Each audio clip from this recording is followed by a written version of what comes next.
வணக்கம். இது எஃப்னா தமிழ் டிவியின் இலங்கையின் இன்றைய காலை செய்திகள். தியாகதீபம் திலீபனுக்கு அஞ்சலி செலுத்திய தமிழ் பொது வேட்பாளர்கள். ஜனாதிபதி தேர்தலில் தமிழ் தேசிய பொதுக்கட்டமைப்பின் சார்பில் போட்டியிடும் தமிழ் பொது வேட்பாளர் அரியரேந்திரன் தியாகதீபம் திலீபனுக்கு அஞ்சலி செலுத்தியுள்ளார். புலிகண்டிலிருந்து பொத்துவில் வரியாக தமிழ் பொது வேட்பாளர்களால் ஆரம்பிக்கப்பட்டிருக்கும் தேர்தல் பிரச்சார பயணத்தின் ஒரு கட்டமாக இன்று தினம் அஞ்சலி செலுத்தப்பட்டிருக்கின்றது. யாழ்ப்பாண நகரம் நல்லூரில் அமைக்கப்பட்டிருக்கும் தியாகதீபம் திலீபன் நினைவு தூபியில் இருக்கும் திலீபனின் திருவுருவப்படத்துக்கு மலர் மாலை அணிவித்து மலரஞ்சலி செலுத்தியிருந்தனர். இவ்வாறு அஞ்சலி நிகழ்வில் தமிழ் தேசிய பொதுக்கூட்டமைப்பில் அங்கம் வகிக்கும் அரசியல் கட்சிகள், சிவில் சமூகங்களின் பிரதிகள் என்று பலரும் கலந்து கொண்டு அஞ்சலி செலுத்தி பிரச்சார பயணத்தை ஆரம்பித்திருந்த விடயம் குறிப்பிடத்தக்கது.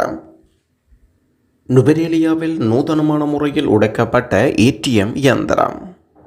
நுவரேலியா பிரதான பேருந்து திரைப்படத்துக்கு அருகில் அமைந்திருக்கும் வங்கி ஒன்றில் தானியங்கி பணம் வழங்கும் இயந்திரம் ஒன்று உடைக்கப்பட்டிருக்கின்றது. இந்த நிலையில் விடுமுறையின் பின்னர் வங்கி திறக்கப்பட்ட போது தானியங்கி பணம் வழங்கும் இயந்திரம் உடைக்கப்பட்டிருந்த அவதானிக்கப்பட்டிருக்கின்றது. இதையடுத்து போலீசார் மேற்கொண்ட ஆரம்பகட்ட விசாரணையில் தானியங்கி பணம் வழங்கும் இயந்திர அறையில் காணப்பட்ட இரும்பு குப்பை கூடைகளில் பணம் வழங்கும் இயந்திரம் மீது தாக்குதல் மேற்கொள்ளப்பட்டிருக்கின்றது. சம்பவம் தொடர்பான விசாரணைகளை நுவரேலியா போலீசார் மேற்கொண்டு வருகின்றனர். களுத்துறையில் உயிரிழந்த யாழ்ப்பாண இளைஞன் அச்சுவேலியில் இறுதி அஞ்சலி. களுத்துறையில் நீராட சென்ற வேளையில் உயிரிழந்த யாழ்ப்பாணத்தைச் சேர்ந்த பொது சுகாதார பரிசோதகரின் பூதகுடல் இறுதி அஞ்சலிக்காக அவருடைய இல்லத்தில் வைக்கப்பட்டிருக்கின்றது. கடந்த 25ஆம் தேதி அவ்வித்த பகுதியில் நீராட சென்றபோது யாழ்ப்பாணத்தில் பொது சுகாதார பரிசோதகராக பணியாற்றிய சிவஜோதி கௌதமன் நீரில் மூழ்கி உயிரிழந்திருந்தார். குறித்த இளைஞன் மொரட்டுவ பிரதேசத்தில் கடந்த 5 வருடங்களாக பொது சுகாதார பரிசோதகராக கடமையாற்றி கொண்டிருக்கின்றார். டெங்கு ஒழிப்பு உதவியால் குழுவில் 4 பொது சுகாதார பரிசோதகர்கள் அடங்கிய குழு ஒன்றும் குளத்தில் நீராட சென்ற போது இந்த அனர்த்தத்தில் சிக்கியுள்ளார். இதேவேளை முரட்டுவ சுகாதார வைத்திய அதிகாரி அலுவலகத்தில் கடமையாற்றிய 28 வயதான கர்சாத் என்ற மற்றொரு பொது சுகாதார பரிசோதகரும் உயிரிழந்திருந்தார். இதில் ஹர்சாந்த் என்ற அதிகாரி மட்டக்களப்பைச் சேர்ந்தவர். இந்த நிலையில் அச்சுவேலி இளைஞனின் பூதவுடல் அவரது இல்லத்தில் வைக்கப்பட்ட நிலையில் மதியம் 1 மணியளவில் நல்லடக்கம் செய்யப்பட இருக்கின்ற விடயம் குறிப்பிடத்தக்கது. தென்னிலங்கையில் 3 பிள்ளைகளின் தாயொருவர் கொடூர கொலை. ஹொரண பிரதேசத்தில் 3 பிள்ளைகளின் தாயொருவர் கொடூரமாக கொலை செய்யப்பட்டுள்ளார். குமாரி என்ற 36 வயதுடைய பெண் ஒருவரே இவ்வாறு படுகொலை செய்யப்பட்டுள்ளார். 2 குடும்பங்களுக்கிடையில் ஏற்பட்ட முருகல் நிலைமை காரணமாக இந்த கொலை சம்பவம் இடம்பெற்றுள்ளது. அயல் வீட்டில் இருக்கும் நபர் ஒருவர் தனது சகோதரருடன் குமாரியை சந்திப்பதற்கு கத்தியுடன் சென்றுள்ளார். திடீரென குமாரி அவர்கள் கொடூரமாக வெட்டி கொலை செய்திருக்கின்றார். இந்த நிலையில் இருவரையும் போலீசார் கைது செய்த நிலையில் விசாரணை ஆரம்பிக்கப்படுகின்றது. கொலை செய்யப்பட்ட பெண்ணுக்கும் சந்தேக நபருக்கும் இடையில் அடிக்கடி வாக்குவாதம் ஏற்பட்டிருக்கின்றது. சந்தேக நபரின் மனைவி இன்னும் ஒருவருடன் சென்று வாழ்ந்து வரும் நிலையில் அதற்கு கொலை செய்யப்பட்ட பெண் உதவியதாக சந்தேக நபர் குற்றம் சுமத்துகின்றார். அதற்கு பழிவாங்கும் நோக்கில் குறித்த பெண்ணை கொலை செய்திருப்பதாக சொல்லப்படுகின்றது. தம்பியின் உயிரை காப்பாற்ற தன் உயிரை பணியம் வைத்த அண்ணன். மட்டக்களப்பு கல்லடி பிரதேசத்தில் காட்டு யானைகள் உணவளிப்பதை தடுக்க பொருத்தப்பட்ட சட்டவிரோத மின்கம்பியில் சிக்கி இளைஞரை காப்பாற்ற தன் உயிரை பணியம் வைத்து அண்ணன் தொடர்பில் செய்தி வெளியாகியிருக்கிறது. 14 வயதுடைய கமிச என்ற மாணவனை இவ்வாறு காப்பாற்றப்பட்டுள்ளார். சிறுவனின் சகோதரனும் நண்பரும் இல்லாவிட்டால் இந்த நேரம் அவர் உயிரிழந்திருப்பார். குறித்த சிறுவன் தனது வீட்டுக்கு அருகில் இருக்கும் கறிவேப்பிலை பறிக்க சென்றபோது மின்கம்பியில் சிக்கியுள்ளார். உயிர் மின்னழுத்தம் கொண்ட மின்சார கம்பியில் சிறுவன் கை வைத்துள்ளார். உயிருக்கு மிகவும் ஆபத்தான நிலையில் துடித்துக் கொண்டிருப்பதை அவதானித்த சகோதரன் அவரது நண்பர்கள் தங்கள் உயிரை யோசிக்காமல் தம்பியின் காலை பிடித்து இழுத்து காப்பாற்றியுள்ளனர். பௌசிக்கு 2 வருடங்கள் கடூழிய சிறை தண்டனை. முன்னாள் இராஜாங்க அமைச்சர் பௌசிக்கு 2 வருட கடூழிய சிறை தண்டனையும் அதனை 10 வருட காலத்துக்குள் ஒத்திவைத்த கொழும்பு நீதிமன்றம். பௌசி குற்றத்தை ஒப்புக்கொண்டதை அடுத்து அவரை குறித்த குற்றத்தின் குற்றவாளி என்று அறிவித்திருக்கின்றனர். அதேபோல் 4 லட்சம் ரூபாய் அபராதம் செலுத்துமாறும் நீதிபதி உத்தரவிட்டிருக்கின்றார். 2010ஆம் ஆண்டு பௌசி அனர்த்த முகாமத்துவ அமைச்சராக கடமையாற்றிய போது நெதர்லாந்திலிருந்து வந்த அமைச்சின் பேரிடர் முகாமத்துவ நடவடிக்கைக்காக கிடைத்த சுமார் 2 கோடி ரூபாய் பெறுமதியான சொகுசு வாகனத்தை தனது தனிப்பட்ட பாவனைக்காக பயன்படுத்தியமை அவர் மீது வைக்கப்பட்ட குற்றச்சாட்டு. 10 லட்சம் ரூபாய் பணத்தை செலவழித்தமை போன்ற 4 குற்றச்சாட்டுகளின் கீழ் சட்டமா அதிபரினால் கொடுக்கப்பட்ட வழக்கின் அடிப்படையில் இன்றைய தினம் தீர்ப்புகள் வழங்கப்பட்டிருந்தது. இதன்போது 62 வருட அரசியல் அனுபவம் சிரேஷ்ட அரசியல்வாதி ஒருவர் இவ்வாறு செயற்படுவதை சாதாரணமாக எடுத்துக்கொள்ள முடியாது என்றார். இவர் முதல் சந்தர்ப்பத்தில் லஞ்சம் வாங்கிய குற்றத்தை ஒப்புக்கொண்டதையும் தற்பொழுது 86 வயதான முதியவர் என்பதையும் கருத்தில் கொண்டு குறைந்தபட்ச தண்டனை வழங்குமாறு நீதிபதி குறிப்பிட்டிருந்தார். கொழும்பு முஸ்லிம்களிடத்தில் அனுரகுமாரவின் செல்வாக்கு அதிகரித்திருக்கின்றதா? கொழும்பு முஸ்லிம் சகோதரத்துவ சந்திப்பு நிகழ்வில் தேசிய மக்கள் சக்தியின் தலைவர் அனுரகுமார திசாநாயக்க கலந்து கொண்டிருந்தார். வளமான நாடு அழகான வாழ்க்கையை உருவாக்கி கொடுக்கின்ற புதிய மறுமலர்ச்சி பாதைக்கு நாட்டை இட்டுச் செல்கின்ற 2024ஆம் ஆண்டு ஜனாதிபதி தேர்தலின் வெற்றிக்காக கொழும்பு வாழ் முஸ்லிம் மக்கள் பலர் இணைந்து கொண்டிருந்தனர். வடக்கு கிழக்கு அபிவிருத்தி தொடர்பில் தமிழ் பேசும் பாராளுமன்ற உறுப்பினர்களுடன் நடத்தப்பட்ட விசேட கலந்துரைகள் குறித்து ஜனாதிபதி இலங்கை மகாநாயக்காவின் மகாநாயக்க தேர்தல்களுக்கு விளக்கம் அளித்துள்ளார். வடக்கு கிழக்கு அபிவிருத்தி தொடர்பில் தமிழ் பேசும் பாராளுமன்ற உறுப்பினர்களுடன் நடத்தப்பட்ட விசேட கலந்துரைகள் குறித்து ஜனாதிபதி இலங்கை மகாநாயக்க தேர்தல்களுக்கு இடையில் விசேட சந்திப்பு ஒன்று இடம்பெற்றிருந்தது. நரேன்பேட்டைய இலங்கை மகாநாயக்காவின் தலைமையகத்துக்கு விஜயம் செய்த ஜனாதிபதி விக்ரமசிங்கே அங்கு மகாநாயக்க தேரர் விமலநாயக்க தேரரை சந்தித்து ஆசி பெற்றுள்ளார். ஜனாதிபதி தனது தேர்தல் பணிகளை ஆரம்பித்த பின்னர் இவ்வாறு மகாநாயக்க தேரரை சந்தித்தார். இதன்போது பிரதி பொதுச் செயலாளர் குணவன்ச தேரர், பிரதி பொதுச் செயலாளர் தேரர் ஆகியோரை சந்தித்திருக்கின்றார். மகா சங்கத்தின் பிரித் பாராயணம் செய்து ஜனாதிபதியின் எதிர்கால பணிகளுக்கான தமது ஆசிகளையும் பெற்றுக்கொண்டார். அதன் பின்னர் ஜனாதிபதி மகா சங்கத்துடன் சிறிது நேரம் கலந்துரையாட இருக்கின்றார். நாட்டின் பொருளாதார மீட்சி மற்றும் எதிர்கால திட்டங்கள் குறித்து மகா சங்கத்தினருக்கு தெளிவூட்டல்களை வழங்கியிருக்கின்றார். அத்துடன் பிரிவினா கல்வி தொடர்பாக எழுந்துள்ள பிரச்சினைகள், புனித பூமி சார்ந்த காணி பிரச்சினைகள் குறித்தும் அவதானம் செலுத்தப்பட்டது. வடகிழக்கு மாகாணங்கள் அபிவிருத்தி தொடர்பில் தமிழ் பாராளுமன்ற உறுப்பினர்களுடன் நடைபெற்ற கலந்துரைகள் குறித்தும் ஜனாதிபதி மகாநாயகருக்கு அறிவித்திருக்கின்றார். இலங்கை மத்திய வங்கியினால் இன்றைய தினம் வெளியீடு செய்யப்பட்டிருக்கும் நாணய மாற்று விகிதங்களின் பட்டியல்.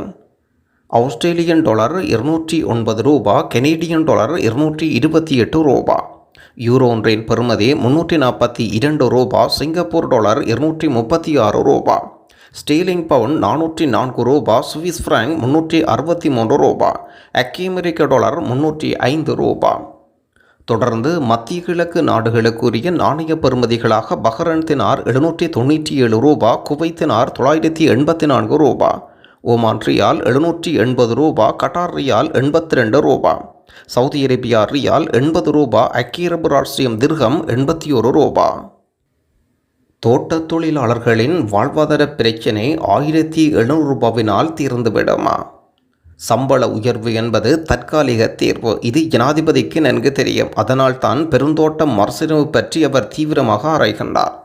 பெருந்தோட்ட தொழிலாளர்கள், சிறுதோட்ட உரிமைகளுக்கு தரிசு நிலங்கள், விவசாய உற்பத்தியை ஊக்குவித்தல் உட்பட்ட பல திட்டங்கள் அவர் வசம் இருக்கின்றன. பெருந்தோட்டத்துறையை கட்டியெழுப்ப வேண்டும், அதன் தொழிலாளர்களின் வாழ்வும் மேம்பட வேண்டும். இவை இரண்டும் நடக்க நமக்கு ஒரு தீர்வாக இருக்கிறது ரணில் விக்ரமசிங்கே என்ற தோட்ட தொழிலாளர் மக்கள் எண்ணுகின்றனர். ஏற்கனவே ரணில் விக்ரமசிங்கே 4 முறை இந்த நாட்டின் பிரதமராக இருந்திருக்கின்றார். அப்போதெல்லாம் இந்த திட்டங்கள் அவர் ஏன் போடவில்லை என்பதும் செயற்படுத்தவில்லை என்றும் ஒரு கேள்வி இருக்கின்றது. மஹிந்த ராஜபக்சவுக்கு எதிராக தமிழ் டயஸ்போராக்கள் சதியாம். ஹடாபியை கொலை செய்தது போல் முன்னாள் ஜனாதிபதி மஹிந்த ராஜபக்சவை கொலை செய்வதற்கும் தமிழ் டயஸ்போராக்கள் நிதி வழங்கியுள்ளனர் என்று ராவண அமைப்பின் பொதுச் செயலாளர் அறிவிக்கின்றார். நாமல் ராஜபக்சவுக்கான தேர்தல் பிரச்சார கூட்டத்தில் கலந்து கொண்டு உரையாற்றும் போது அவர் இவ்வாறு கூறுகின்றார். தாய்நாட்டை மீட்டெடுத்த மஹிந்த ராஜபக்சவை வீட்டுக்கு செல்வதற்கு நாம் தயாரில்லை. வரிசை இல்லாது செய்த ரணிலை விட புலிகளை ஒழித்த மஹிந்தவே மேலானவர். போரை முடிக்காவிட்டால் யாழ்ப்பாணத்திலிருந்து கொழும்பு நோக்கி புலிகளுக்கு தாக்குதல் நடத்தியிருக்கக்கூடும். ரணில் விக்ரமசிங்கே தற்பொழுது காலிமுகத்திடல் போராட்டத்தின் பின்னால் இருக்கின்றார். சூழ்ச்சி மூலமே கோத்தபாய ஆட்சி கவிழ்க்கப்பட்டது. மே மாதம் 9ஆம் தேதி மஹிந்த ராஜபக்சவை கொலை செய்வதற்குரிய திட்டம் இருந்தது. அலரி மாளிகை சுற்றி வளைக்கப்பட்டிருந்தது. பாதுகாப்பு பிரதானிகள் தொலைபேசி அழைப்புகள் கூட பதிலளிக்கவில்லை. கடாபியை கொலை செய்தது போல் மஹிந்த ராஜபக்சவை கொலை செய்வதற்குரிய தேவைகள் தமிழ் டயஸ்போராக்கள் எம்மவர்களுக்கு பெருமளவு நிதியை வழங்கினார். மஹிந்த ராஜபக்சவை வீட்டுக்கு சென்றவர்களை பொது தேர்தலில் மண்கவை செய்துவிட்டு நாம் பின்னோக்கி பார்ப்போம். எமது நாட்டின் இறையாண்மை, இனம், மதத்தை பாதுகாத்த மஹிந்தவின் மகன் நாமல் ராஜபக்சவுக்கு வாக்களிக்க வேண்டாம். அவர் மதத்தை, இனத்தை காட்டிக் கொடுக்காத நபர் என்றும் கருத்து வெளியிட்டிருக்கின்றார் தேரர்.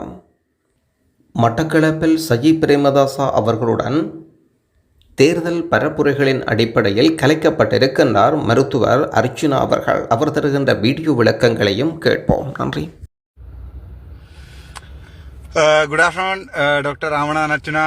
இதில் கணக்க கொமெண்ட்ஸ்கள் வந்து கொண்டிருக்குது. ஸோ அன்கிளியர் ஸ்டேட் ஒன்று உருவாகி கொண்டிருக்கு. ஸோ அதை எக்ஸ்பிளைன் பண்ணுற வடிவா இப்போ வந்து 6:48. ஸோ எங்களுடைய சஜித் பிரேமதாச சார் அவர்கள் சொன்னார் 31ஆம் தேதியிலிருந்து 1வது 2ஆம் தேதி இந்த 3 நாட்களிலும் யாழ்ப்பாணத்தில் நடக்கின்ற சகல விடயங்களையும் என்னுடன் பொறுப்பு தருவதாகவும் அவற்றுக்குரிய வேலைகளை செய்வதற்காக அங்கே போவதாம். அந்த ஸ்டேஜில் என்ன நடந்ததுன்னு சொன்னால் அது வந்து எங்களுடைய சகோதரி மதத்தை கடைப்பிடிக்கின்ற முஸ்லீம் சகோதரர்களால் உருவாக்கப்பட்ட ஸ்டேஜ் என்றதால் அங்கே வந்து ஒரு தமிழ் வைத்தியர் ஒருத்தர் நிற்கிறது வந்து அவருடைய வாக்கு வங்கியை குறைக்கும்ன்றதை சஜித் அவர்களுக்கு சொல்லியிருந்த போது எதிர்வர பாராளுமன்ற தேர்தலில் அதுக்காக சஜித் அவர்கள் சொன்னார், நீங்கள் வடக்குக்கு போங்க, வடக்கு தானே உங்கண்ட, so you go and get ready there, will come தேயான்னு சொல்லி. ஸோ இப்போது நான் யாழ்ப்பாணத்தை நோக்கி போய் கொண்டிருக்கிறேன்.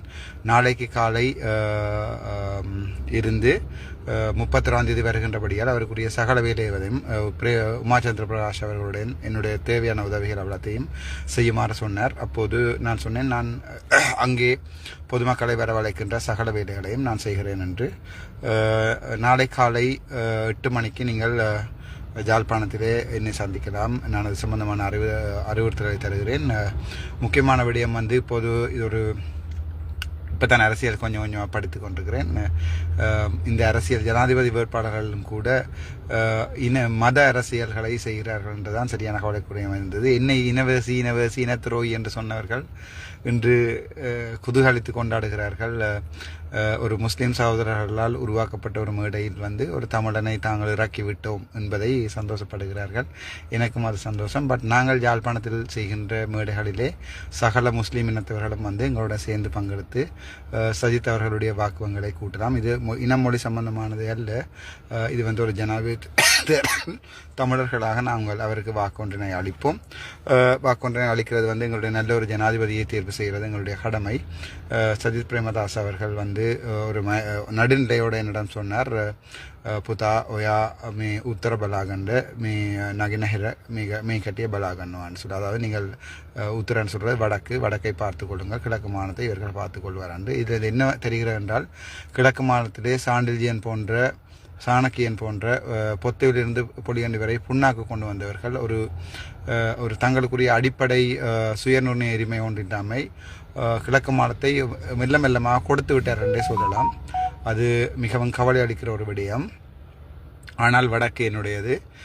கிழக்கு மாநிலத்திலே நீங்கள் எங்களுடைய தமிழ் பேசும் சகோதரர்கள் யாராவது எங்களுடைய இருப்பை பாதுகாத்துக் கொள்ளுங்கள். கனவே ரெண்ட கொமெண்ட் பண்ணி இருந்தவன், அண்ணா நீங்கள் வடக்கை பற்றி கதைக்கிறீங்கள், அப்போ கிழக்கு எங்களுடைய இல்லையா என்று. கிழக்கு எங்கள்கிட்ட இருந்தது. கிழக்கை பிரித்தவர் வந்து எங்களோட ரணில் விக்ரமசிங்க அவர்கள். கிழக்கை பிரித்து இப்போது மாற்று மதத்தை பின்பற்றுகின்ற அவர்களிடம் கிழக்கு மாகாணம் முற்றாக முஸ்லீம்களுடையாக கொடுக்கப்படுகின்ற ஒரு விடயத்தை கொண்டு வந்திருக்கிறார்கள். அப்படி கிழக்கை தமிழர்களுக்கு பிரிக்க முடியாது. கிழக்கில் எங்களுக்கு வரலாறுகள் இருக்கின்றது, திருக்கோணேஸ்வரம் இருக்கிறது, அப்படியே சமய வழிபாட்டு தலங்கள் இருக்கிறது. இனமொழி சம்பந்தமாக நான் அரசியல் செய்வதை ஒரு நாளும் விரும்புவதில்லை. ஆனால் இம்முறை இந்த அரசியலை படித்து கொண்டிருக்கிற போது இப்போதுதான் நான் படிக்கிறேன். இப்போதுதான் எனக்கு விளங்குகிறது ஆயுத போராட்டம் என ஆரம்பித்தது 1990களில் எங்களுடைய தேசிய தலைவர் என வர முடிவெடுத்தார் என்பதையெல்லாம் பற்றி இப்போதுதான் எனக்கு விளங்குகிறது. கொஞ்சமாக அரசியலை படித்து கொண்டிருக்கிறேன். வரலாறுகள் தெரியும். நான் அதை மறந்து ஒரு புது ஒரு அரசியலை தமிழ் முஸ்லீம் மக்கள் ஒன்றாக இணைந்து செய்வோம் என்று எண்ணும் போது சாஃபியை பற்றி நான் கதைத்த போது சொல்லி குதித்தார்கள். இப்போது நீங்களே உங்களை துள்ளி குதித்துக் கொள்ளுங்கள். உங்களுடைய மேடையில் ஒரு தமிழன் வந்து நிற்கிறான்றது உங்களுக்கு பயமாக இருக்கிறது என்றால் என்னோட மேடையில் எத்தனை முஸ்லீம்கள் வந்திருந்தாலும் எனக்கு அந்த பயம் இருக்க போறதில்லை. நாங்கள் வடக்கில் பார்த்து கொள்வோம். எப்போதி வசதி. அஸ்ஸலாமு அலைக்கும் வரஹ்மத்துல்லாஹி வபரகாத்துஹு.